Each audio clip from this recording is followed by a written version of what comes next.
여러분 혹시 드웨인 존슨이라는 분을 혹시 아십니까? 혹시 아시는 거 있으시면 손 한번 들어볼까요? 드웨인 존슨. 딱 보시면은 저기 뒤에만 손이 번쩍번쩍 올라가고 있습니다. 네, 우리 젊은 친구들은 이분을 아마도 잘 아실 겁니다. 여기 사진, 예, 이분이에요. 무섭게 생겼죠? 근육질에 너무 무섭게 생겼죠? 네, 이분이 바로 누굴까요? 뭐 하는 분일까요? 네, 바로, 네? 헐리우드 배우 맞습니다. 예, 근데 너무 잘했어요. 황교조 권사님 맞추셨어요. 예, 헐리우드 배우고요. 또 다른 분? 네레슬링, 김세현 전원님 맞추셨습니다. 맞아요. 우리 이거 아시는 분께 박수로 격려 좀 해드릴까? 써져 있어요. 네, 바로 프로레슬링 선수입니다. 이분은 1.96m의 키를 소유하고 계시고요. 그리고 몸무게는 118kg이라고 합니다. 네, 엄청난 거대한 몸무게를 지니고 있는 프로레슬링계의 지금 슈퍼스타였었는데 너무나도 멋진 근육과 타고난 실력 그리고 카리스마를 지니고 있어서 지금은 아까 황계조 권사님이 말씀하신 대로 헐리우드 영화배우로 활동을 하고 있습니다. 그런데 이분이 프로레슬링 챔피언으로 활동을 하던 시절에 그가 썼던 이름이 다른 이름이 있어요. 드웨인 존슨이 아니라 다른 이름이 있습니다. 혹시 그게 뭐였는지 아시는 분 계시나요? 또 있어요? 맞아요. 예, 또 락입니다. 락이 무슨 뜻이죠, 한국말로? 반석, 바위, 예, 그렇습니다. 자, 오늘 말씀에도 이와 같이 비슷한 상황이 나옵니다. 본문 말씀을 한번 살펴볼까요? 18절입니다. 예, 또 내가 내게 이르노니 너는 베드로라. 내가 이 반석 위에 내 교회를 세우리니 음부의 권세가 이기지 못하리라. 아시는 분들은 이미 아시겠지만 베드로라는 이름의 의미는 바로 반석, 곧 the rock과 똑같은 의미를 가지고 있습니다. 이 드웨인 존슨이라는 분이 어떤 반석처럼 너무나도 강하고 흔들림이 없어서 정말로 그 누구도 함부로 접근하지도 못하고 쓰러뜨리지도 못했던 것처럼 예수님께서도 시몬에게 이와 같은 정체성을 부여해 주십니다. 베드로의 의미는 반석이죠. 그러니까 예수님께서 지금 베드로에게 뭐라고 말씀하시는 거냐면은 내가 내게 이르노니 너는 반석이라. 내가 이 반석 위에 내 교회를 세우리니 음부의 권세가 이기지 못하리라고 예수님은 말씀하시고 계십니다. 그 어떤 음부의 권세도 이기지 못하는 교회, 반석 위에 선 교회, 이러한 교회가 바로 주님이 세우신 교회인 줄 믿습니다. 제가 시온성교회에서 사역을 하러 오게 된 지 어느덧 4년이라는 시간이 지났습니다. 사역을 하면서 여러 면으로 참 많이 배우고 경험하게 된 것 같습니다. 시온성교회 성도님들의 섬김과 또 사랑을 보면서 많은 것들을 느꼈고 지난 4년간 사역을 하면서 늘 머릿속으로 생각하던 질문은 바로 교회란 무엇인가? 교회는 무슨 목적을 위해 존재하는가? 또 교회가 해야 하는 일은 무엇인가? 였습니다. 교회를 반석 위에 세우시는 분은 오직 하나님이시고 교회를 이끌어 가시는 분도 하나님이신 줄 믿습니다. 그런데 우리가 이렇게 하나님께서 시온성교회를 친히 세우신 것을 인정한다면 그만큼 우리는 신중하고 진지하게 교회가 해나가야 하는 일들이 무엇인지 고민하고 생각해보는 것이 우리 교인들의 몫이고 사명이기 마련입니다. 그래서 오늘 이 시간 우리가 다 같이 말씀을 살펴보면서 하나님께서 우리 교회를 통해 행하시고자 하시는 일들이 무엇인지, 우리 교회가 존재하는 이유가 무엇인지, 그리고 우리가 감당해야 하는 일이 무엇인지 알아보는 시간이 되기를 주님의 이름으로 축복해 드립니다. 첫째로 교회가 감당해야 하는 일은 바로 세례를 베푸는 것입니다. 우리 다 같이 말해볼까요? 세례를 베푸는 것. 마태복음 28장 19절에 나오는 지성명령에 예수님이 뭐라고 말씀하셨죠? 그러므로 너희는 가서 모든 족속으로 제자를 삼아 아버지와 아들과 성령의 이름으로 세례를 주고 라고 나와 있습니다. 이것이 왜 중요할까요? 세례가 중요한 이유는 도대체 무엇일까요? 그 이유는 성삼위일체 하나님의 이름으로 하나가 되지 않는 이상 교회는 존재할 수 없기 때문입니다. 오늘 말씀 한번 살펴볼까요? 13절에서 16절까지 말씀입니다. 예수께서 가이사랴 빌립보 지방에 이르러 제자들에게 물어 가라사대 사람들이 인자를 누구라 하느냐 가로되 더러는 세례 요한 더러는 엘리야 어떤 이는 에레미야나 선지자 중에 하나이다. 가라사대 너희는 나를 누구라 하느냐 시몬 베드로가 대답하여 가로되 주는 그리스도시요 살아계신 하나님의 아들이시니이다. 세상에 많은 사람들이 예수님에 대해서 그닥 나쁘게 생각하지 않습니다. 마치 어떤 예언자, 엘리야, 예레미야 같은 선지자로 생각하고 또 오히려 예수님의 삶을 본받고 살아가고 또 살아가기 원하고 또한 존경하기도 합니다. 그러나 그들에게 예수님은 아까 말씀드렸듯이 어떤 선지자 중에 한 분, 그저 한 명의 사람 그렇게 생각합니다. 그런데 우리는 어떻습니까? 우리가 교회가 되어서 같이 모이는 이유는 무엇입니까?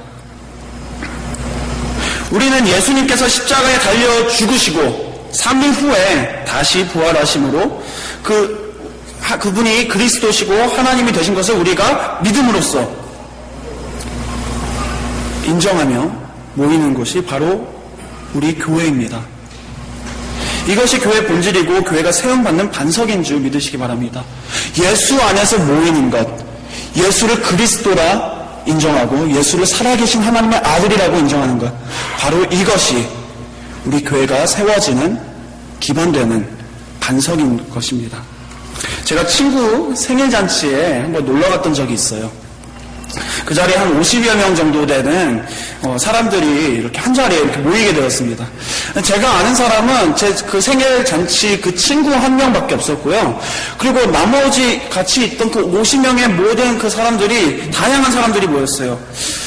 제가 아는 사람들이 한 명도 없었어요. 자라온 상황도 다들 달랐고요. 지역이나 환경도 달랐는데 우리가 어떻게 같은 한 자리에 모여서 대화를 서로 나누게 되었고요. 또한 같이 즐기면서 놀 수 있는 상황도 되게 되었습니다. 어떻게 이런 일이 가능할까요? 서로 다른 사람들이 만나서 이렇게 어울릴 수 있는 것이 어떻게 가능했을까요? 왜 그랬을까요? 어떻게 모르는 사람들끼리 모이게 되고 서로 다른 사람들이 어울릴 수 있었을까요? 그것은 바로 우리에게 공통되는 친구가 있었기 때문이죠. 바로 그 친구, 생일잔치의 주인공이 있었기 때문에 비록 우리는 서로 달라도 우리는 서로에 대해서 모르더라도 우리는 하나가 될 수 있었고 우리는 서로 어울릴 수 있었습니다. 교회도 마찬가지입니다. 우리는 서로 잘 모를 수 있고요. 서로 다를 수도 있습니다. 낯설 수도 있고 잘 맞지 않을 수도 있습니다. 하지만 우리가 한 자리 한 곳에 모여서 어울릴 수 있는 이유는 우리가 한 그리스도 안에서 한 세례 안에서 만났기 때문입니다. 에베소서에는 이렇게 적혀져 있습니다. 에베소서 4장 4절부터 6절까지 말씀에 몸이 하나요 성령이 하나이니 이와 같이 너희가 부르심의 한 소망 안에서 부르심을 입었느니라. 주도 하나요 믿음도 하나요 세례도 하나요 하나님도 하나이시니 곧 만유의 아버지시라. 만유 위에 계시고 만유를 통일하시고 만유 가운데 계시도다. 아멘. 그러므로 교회는 세례를 베푸는 공동체가 되어야 합니다. 우리 모두가 하나가 되기 위해서 주님의 나라를 함께 누리기 위해서 믿지 않는 성도들에게 복음을 전하고 예수님을 따르기로 작정할 수 있도록 우리는 도와줘야 하는 책임이 있습니다. 그것이 교회가 감당해야 하는 첫째 일입니다. 시원성교회에서도 이런 일들이 이루어져 나감을 4년 동안 사역을 하면서 보게 되었습니다. 우리 지금 막 들어오는 선우, 한나, 채린이, 채영이, 노아, 그리고 제 아들 온유까지 주님의 공동체로 들어오는 것을 목격하게 되었고 이러한 일들로 우리의 기쁨이 더해지는 것을 체험케 되었습니다. 우리 시원성교회가 계속해서 이렇게 세례를 베풀므로써 주님의 나라를 번창해 나아가시길 주님의 이름으로 축복해드립니다. 교회가 감당해야 하는 두 번째 일은 바로 세례받은 크리스천들을 양육하는 일입니다. 우리 다 같이 야고보서를 한번 볼까요? 1장 4절 말씀입니다. 시작. 인내를 온전히 이루라. 이는 너희로 온전하고 구비하여 조금도 부족함이 없게 하려 함이라. 아멘. 우리는 세례만 받음으로써 끝나는 것이 아니라 계속해서 그리스도인으로서 성장해 나아가야 합니다. 그렇기 위해서 우리는 믿는 성도들을 꾸준히 말씀 안에서 양육해야 하는 책임이 있습니다. 세례는 뭐와 같을까요? 세례는 마치 탄생과 같습니다.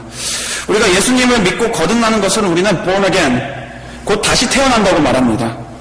제 아내가 우리 첫째 아들을 임신했을 때 힘들었던 적이 있었습니다. 아이의 뇌발달이 좀 느렸어서 그랬는지 그때 당시 cavum septum pellucidum이라는 뇌의 한 부분이 없었어요. 검사 결과가 그렇게 나온 거예요. 그게 없으면 아이가 이웃과 소통도 못하고요. 그리고 정신분열이 된다고 의사 선생님도 너무 걱정했었고 저희도 한 달이라는 기간을 가슴 졸이며 기도했었습니다. 얼마나 힘들었으면 그때 당시에 아이를 위해서 곡도 썼어요. 내 목소리가 들리니? 내가 들려? 나를 알아봐 줄 수 있겠니? 너가 혹시라도 날 못 알아주더라도 넌 내 아들이라. 이런 작사로 곡까지 한번 썼었어요. 너무 힘들었어요.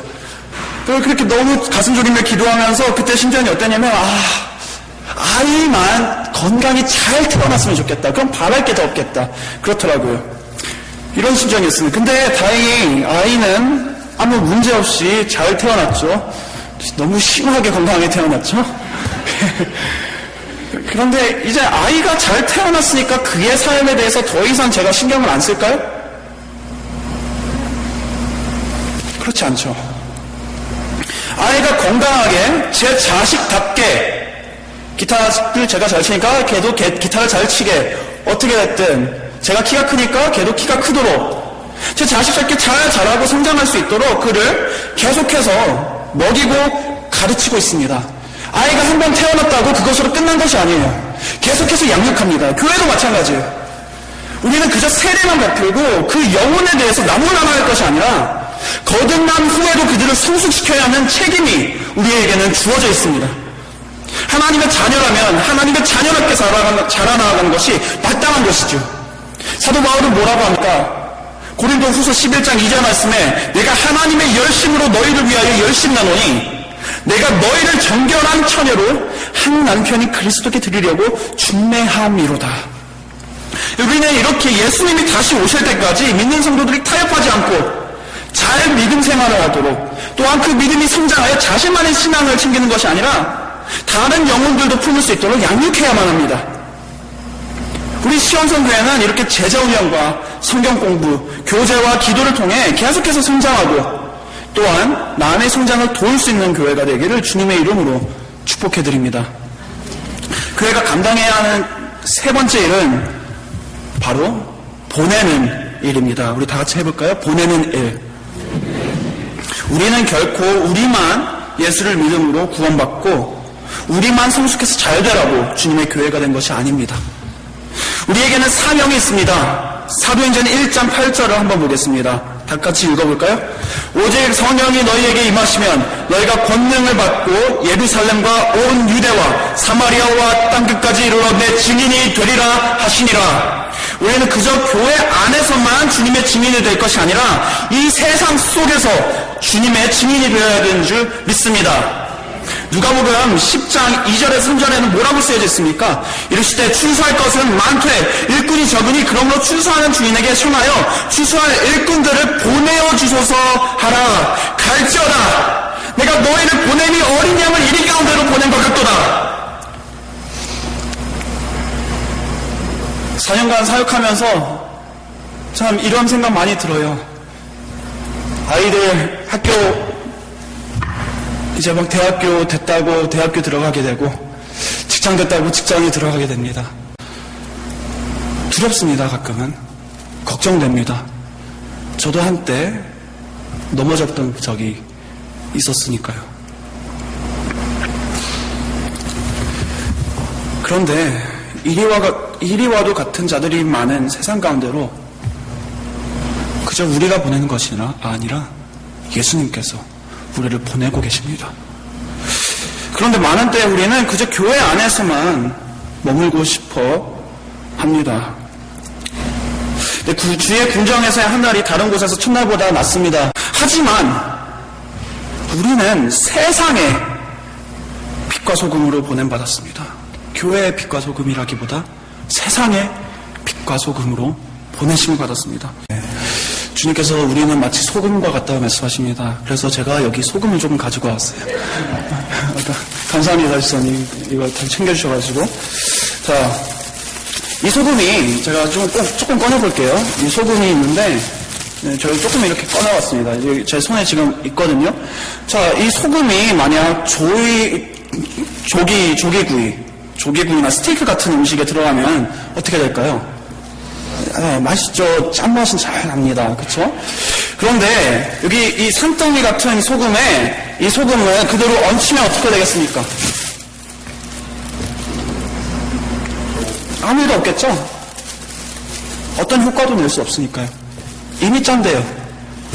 요즘 많은 기독교인들이 이렇게 어리석은 일을 하고 있지 않나 생각해 봅니다. 우리는 세상에서 주님의 증인으로서 짠맛을 내야 합니다. 우리의 직장, 우리의 가정, 우리의 이웃, 우리의 학교, 우리의 선교지, 우리의 삶 속에서, 그저 교회에서뿐만이 아니라 일주일 내내 우리가 나아가야 되는 그 삶 속에서 예수님의 향기와 맛을 내는 것이 우리가 기독교인으로서 감당해야 하는 일입니다. 그리고 계속해서 우리는 교회 안으로만 초점이 맞춰져 있어요. 성도 여러분, 우리는 모두가 다 선교사의 임무를 가지고 있습니다. 특별 선교지뿐만이 아니라 우리의 삶의 터가 선교지가 되어야 한다는 것입니다. 그렇기 때문에 교회는 계속해서 성도들을 보내야 합니다. 삶의 터로 보내십시오. 걱정되더라도 선교지로 보내십시오. 하나님의 성품은 늘 보내시는 데 있으셨습니다. 성부 하나님을 보세요. 성부 하나님께서 예수님을 이 땅에 보내셨습니다. 하늘 영광과 모든 기쁨을 다 내려놓으시고 죄로 가득한 이 땅 가운데로 찾아오셨습니다. 예수님은 우리에게 성령 하나님을 보내주셨습니다. 그분이 이 세상 가운데서 교회를 만드셨고 또한 우리를 예수님의 증인으로 이 세상 가운데로 부르고 계십니다. 그렇기 때문에 우리가 의뢰양로원, 미랄선교단, 원주민 선교에 우리 시원선교회가 참여하는 거예요. 주님이 보내셨기 때문에 우리는 가야 하는 것입니다. 그러므로 우리 사랑하는 시원선교회가 이렇게 주님의 은혜 안에서 우리의 삶의 터로 그저 일반 선교직뿐만이 아니라 우리의 개인적인 직장, 우리의 가정 속으로 짠맛을 내도록 보내심 받는 교회가 되기를 주님의 이름으로 축복해드립니다. 그리고 우리가 교회로서 감당해야 하는 마지막 일이 있습니다. 첫째는 뭐라고 했었죠? 세례를 베풀어야 합니다. 둘째는요? 양육해야 합니다. 셋째는 보내야 합니다. 그리고 마지막 네 번째,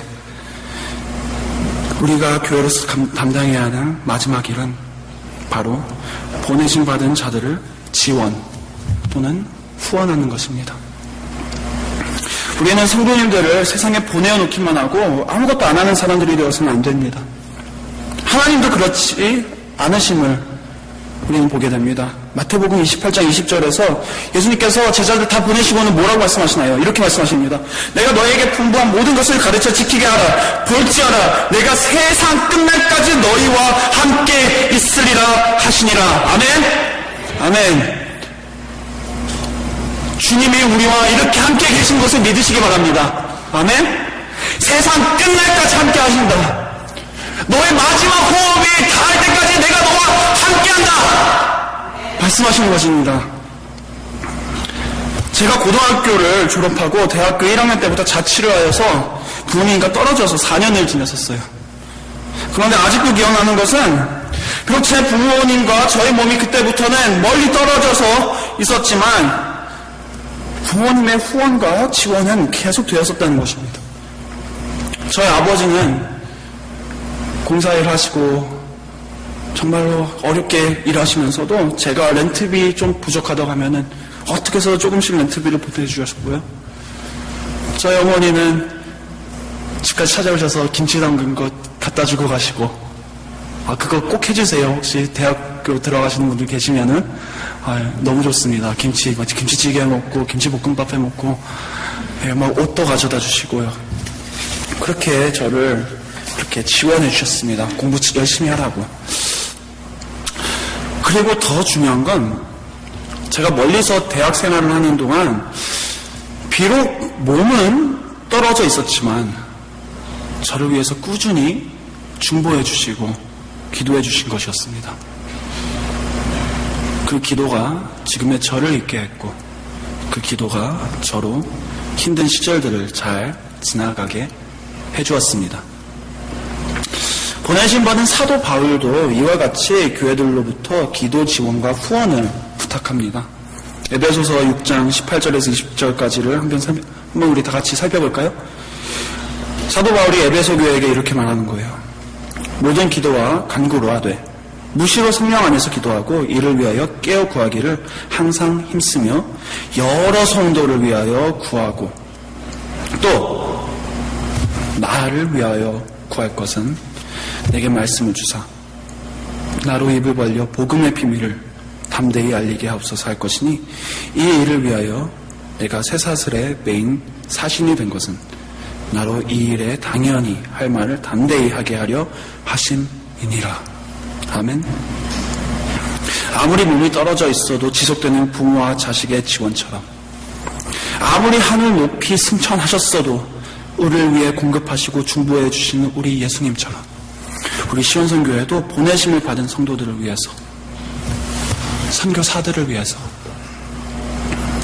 우리의 직장에 나아가는 자들을 위해서 우리 가정 속으로 들어가는 자들을 위해서 학교에 들어가는 자녀들을 위해서 서로 공급해주고 위로해주고 기도해주며 주님의 나라의 확장에 더더욱 참여하시기를 주님의 이름으로 축복해드립니다. 말씀을 마치려고 합니다. 혹시 나무에 대해서 생각해 보신 적이 있으십니까?